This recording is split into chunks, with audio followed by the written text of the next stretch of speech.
កាត់រោគស្រងពន្លកទាំងយប់ថ្ងៃបងខំស្កាត់រោគស្រងពន្លកទាំងយប់ថ្ងៃព្រោះចង់បានស្រងស្រីព្រោះតែចិត្តចង់បានស្រស់ស្រី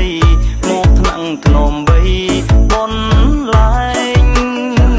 អូនណាយអូនពៅ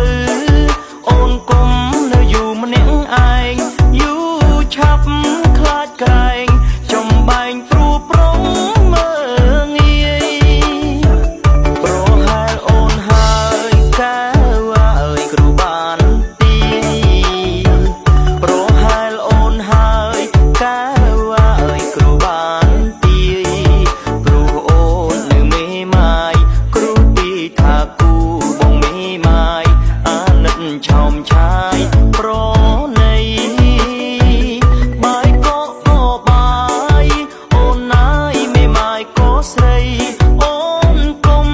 គិតអីកូនទុយបារីក៏ថ្នាំគិតភ្លាមភ្លាមទៅពើអើយបងចាំគិតភ្លាមភ្លាមទៅពើអើយបងចាំបងសុខចិត្តធ្វើតាមបងសុខចិត្តព្រមតែធ្វើតាមពីងបនដំស្រស់ស្រីអូនណាយគេថាជួស្រែ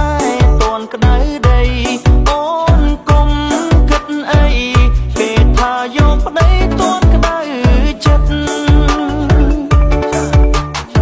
ពេលណាថាអីក៏ថាទៅសំខាន់បានរស់ក្បែរពីពើសំខាន់គឺពេលអីលើនាំអូនចេញពីភាពនៅព្រឺឲ្យជីវិតចេញពីភាពមកសៅគ្មានអ្នកជួយថែពេលយកជ្រៅគេចេញពីពូប្រកខូខើដែលឲ្យរូបអូនដំបើអេអូនក៏នៅម្នាក់ឯងយូរណាស់ដែរព្រោះអូនធ្លាប់បាក់បង់ក្តីស្នេហ៍ហើយក៏ត្រូវការអ្នកថែថែត្រូវការប្រល្អគត់នៅក្បែរតែជិត10ឆ្នាំដែលបងស្កាត់ទៅរត់ស្រស់ពីពើមិនដែលខកខាននេះជាផោះតាំងដែលអូនព្រម